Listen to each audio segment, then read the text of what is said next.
About a month ago, I lost my apartment. I lost custody of my beautiful daughter, and the drugs became everything. Heroin and became everything. Heroin was about 90% of my life, and crack cocaine was about 10%. Go around this way.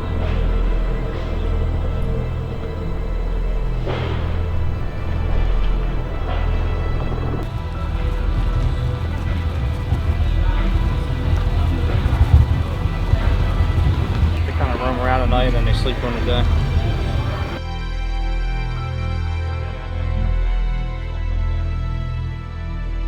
Whenever they got like a little makeshift bed. And yeah, sleeping in my car, and then sleeping at the park right on Lehigh. Not sleeping, just sitting there, staying up.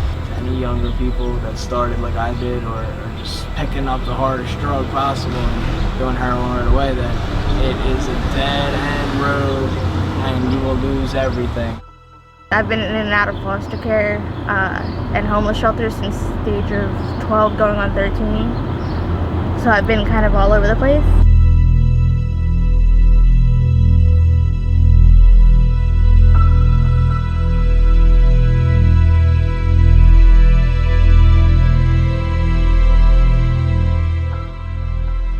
They started arguing and saying that, like, he was saying, oh, she's gotta leave, and then she was saying, she's gotta leave, this, that, and the third. Kept going back and forth with each other, yelling still. And then he finally left to go to work, and then she had me sit down, and we were looking up homeless shelters, having me call them and stuff like that. I just try to do what I can to be the best that I can be a role model for my 3 younger sisters. In 2013, I had caught a felony charge for a burglary one, and I was incarcerated from that year to April 2015.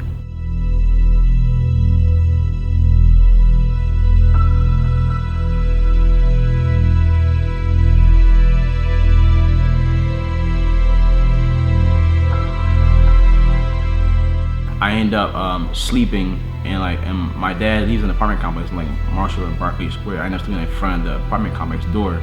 I slept there for like 2 days. Like the 28th, I slept inside the garage. I really couldn't believe that this was really happening. I didn't thought that this was really possible. That I knew that I was coming home. That I was coming home to nothing.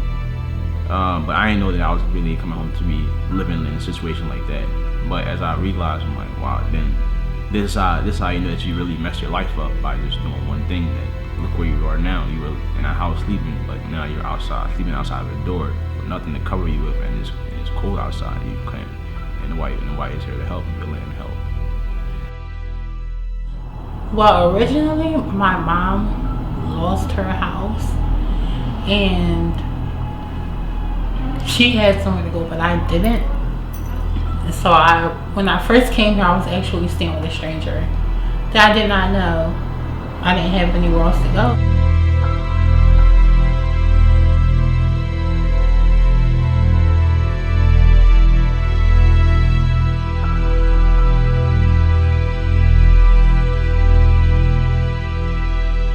I wasn't trafficked, but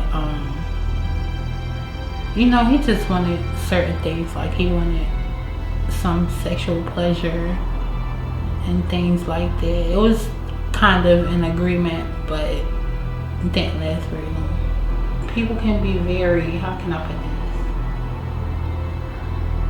this? Judgmental, and that part alone can make things very difficult for someone.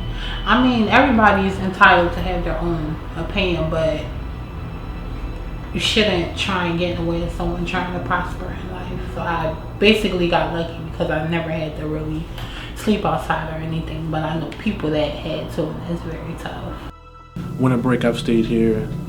Thanksgiving break, things like that, I've stayed here. They've allowed me, they've had open arms ever since I came here, trying to get me back on track.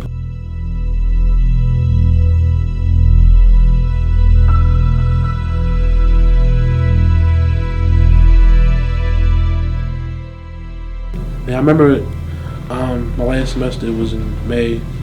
May 5th. I was so happy to go back home, and my mom pulls up in the car. She's like, my mom, because my aunt's standing right next to her and stuff, and she's like, Matt, you want to stay with your aunt? So I'm like, all right. Then we get back. My mom starts crying and stuff. My aunt starts crying, and she's like, Matt, the house is going. I wanted to stay with my mom because she's my number one person in my life right now. I wanted to be with her. I wanted to have the best life she could ever have, because we've been through hard times together. So I wanted to be with her. So but I knew this place was the best for me to actually provide food, you know, and actually provide for her and stuff. I'm a fighter. I know how to survive.